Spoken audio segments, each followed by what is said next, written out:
নমস্কার বন্ধুরা, তোমরা সবাই কেমন আছো? আজকে সবাই নিশ্চয়ই ভালো আছে। তো আমিও ভালো আছি, আবার এতটাও ভালো নেই। পড়ে গিয়ে লেগে গেছে, পুরো গা হাত পা ব্যথা হয়ে গেছে। এইখানে একটা দাগ হয়ে গেছে আর একটু হাঁটুটা ছিঁড়ে গেছে। তো হুমড়ি খেয়ে পড়ে গেছিলাম।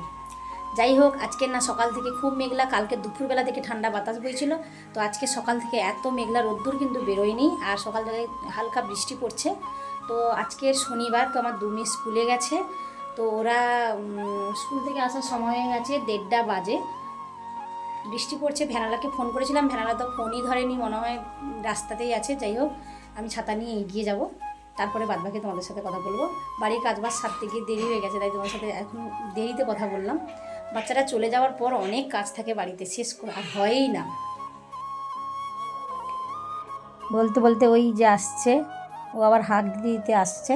হালকা হালকা বৃষ্টি পড়ছে, তো ছাতা নিয়ে গিয়েছিল, সকাল দিয়ে মেঘলা ছিল বলে। যাই হোক, ও চলে আসলো।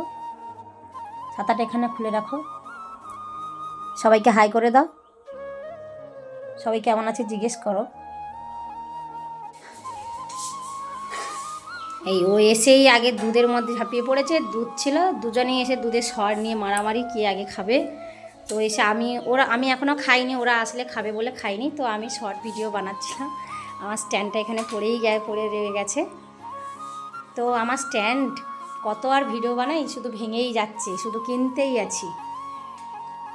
তো তোমাদের দেখাচ্ছি। আসলে এখানে তো আমার তো এখন দরজা জানলার পাল্লা করা হয়নি, তো বৃষ্টিতে যদি জোরে বা হাওয়া বয় কিন্তু আমার পুরো ঘরের মধ্যে জল ঢুকে যাবে।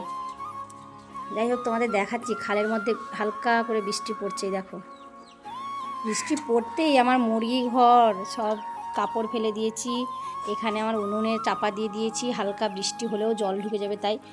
আর এইদিকে মাটিগুলো এমন ফেলেছি, তো এখানে বৃষ্টি হলেই মুরগি ঘরের ভিতরে ঢুকবে, মাটিগুলো না নরম হলে প্রচুর সমস্যা। হালকা হালকা বৃষ্টি পড়ছে, জামা কাপড়গুলো মেলা ছিল সব তুলে দিয়েছি, জ্বালানিগুলো ঢেকে দিয়েছি। অনেক কাজ আজকে মানে এই হঠাৎ করে বৃষ্টি হলে তো সমস্যা, অসময়ে যদি বৃষ্টি হয়।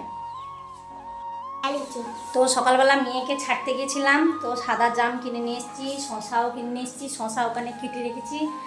ও এসে খাওয়া আরম্ভ করে দিয়েছে। যাই হোক, এখন ও জামা কাপড় ছাড়বে, তারপরে খাওয়া দাওয়া করবো। বড় মেয়ে এখন আসেনি, ওর আসতে লেট হবে। এ তো গাড়ি ঠিক করা আছে, ও তো গাড়িতে যায় আর আসে, মাসকে করে বেতন দেওয়া হয়।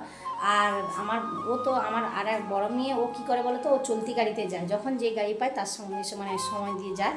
তো রাস্তায় দাঁড়িয়ে আছে, হয়তো বাস নেই, গাড়ি নেই, তাও পাচ্ছে না, দেরি হবে। যাই হোক, ও এসছে, এখন আমরা খাওয়া আরম্ভ করে দেবো, ও আসুক তারপরে। মা মেয়ে দুজনে খাচ্ছিলাম, খাওয়া শেষ হয়ে এসছে প্রায়। বড় মেয়ে এসছে, ও এসে আবার ভাত খেতে বসে গেছে, ছোটোটা উঠে গেছে। বাইরে বৃষ্টি পড়ছে তো ঠান্ডা, মা মেয়ে গুটি সুটি করে পা উঠিয়ে বসেছি। যাই হোক, তোমাদের সবাই খাওয়া হয়েছে তো? না হলে চলে এসো, আমার এখানে যা তরকারি আছে সবার হয়ে যাবে। আর কি বেশি কিছু বলবো না, সবাই আমার পরে ভিডিও দেখার জন্য একটা করে লাইক দিয়ে দিও। সবাইকে টাটা।